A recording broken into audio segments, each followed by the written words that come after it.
दोस्तों CRPF HCM के लिए बहुत ही गुड न्यूज़ है और गुड न्यूज़ ये है कि जितने भी लड़के फाइनली सेलेक्ट हुए हैं उनमें से जो अभी अप्रॉक्स जो लग रहा है कि जितना भी फाइनल सिलेक्शन हुआ है वो है तकरीबन आपका 1800 लड़के। अब ये हो सकता है कि थोड़ा बहुत ज़्यादा हो या कम हो, लेकिन अप्रॉक्स जितना लोगों ने जैसा कमेंट्स किया और जिस हिसाब से सिलेक्शन का रेशियो चला, चाहे वो टाइपिंग में हो या फिर मेडिकल में हो, दो जगह पे यहाँ पे लड़के छटे हैं। तो 1800 के अप्रॉक्स जो है अभी तक पता चला है। हो सकता है ये थोड़ा बहुत कम हो या थोड़ा बहुत ज़्यादा हो, लेकिन ज़्यादा का चांस तो कम ही है। अब यहाँ पे आप सभी को पता है कि 1300 लड़के जो है यहाँ पे सिलेक्ट होने हैं फाइनली आपके एचसीएम का जो पोस्ट है, पोस्ट के हिसाब से। तो 1300 लड़के में से देखिए 1800 लड़के अप्रॉक्स सिलेक्ट हुए हैं, यानी कि कुछ लड़के इसमें से ज़्यादा हैं।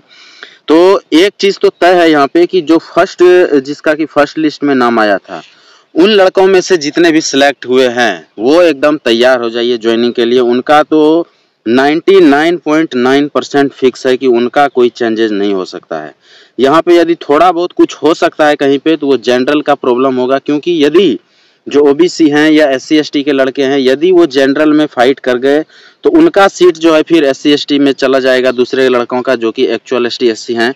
तो यहाँ पे वो सीट जनरल का जा सकता है। तो कट ऑफ में थोड़ा बहुत यदि उतार चढ़ाव होगा तो वो सिर्फ और सिर्फ जनरल को मतलब परेशानी में डालने वाला है। बाद बाकी जैसे ओबीसी हैं या एससी और एसटी है, इनके लिए तो अप्रॉक्स समझ लीजिए कि हर जगह पे लगभग तय है कि इनका सिलेक्शन तो होना ही है, चाहे वो सेकंड लिस्ट में भी हो तो भी कोई दिक्कत नहीं है, लेकिन एकदम ही नंबर कम होगा तभी कोई परेशानी हो सकता है। अदरवाइज फर्स्ट लिस्ट का तो जो भी है वो सारे के सारे यहाँ पे सिलेक्ट हैं। और सेकेंड लिस्ट में जो है परेशानी यदि किसी को होगा तो वो होगा सिर्फ और सिर्फ जनरल के लड़कों को, क्योंकि उनमें आप जानते हैं कि जनरल में जो है एससी एसटी ओबीसी कोई भी फाइट कर सकता है। यदि उनका नंबर जनरल के बराबर आता है तो उनको जनरल में काउंट कर लिया जाता है, और फिर से जो एससी एसटी जिनका कि नंबर कम है उनको फिर मतलब एससी एसटी के कोटे में डाल दिया जाता है या ओबीसी के कोटे में डाल दिया जाता है। तो यहाँ पे यही परेशानी होने वाला है। अदरवाइज फर्स्ट लिस्ट में यदि जनरल के भी लड़के हैं तो वो भी अपने आप को सेफ माने, कहीं कोई यहाँ पे दिक्कत नहीं है।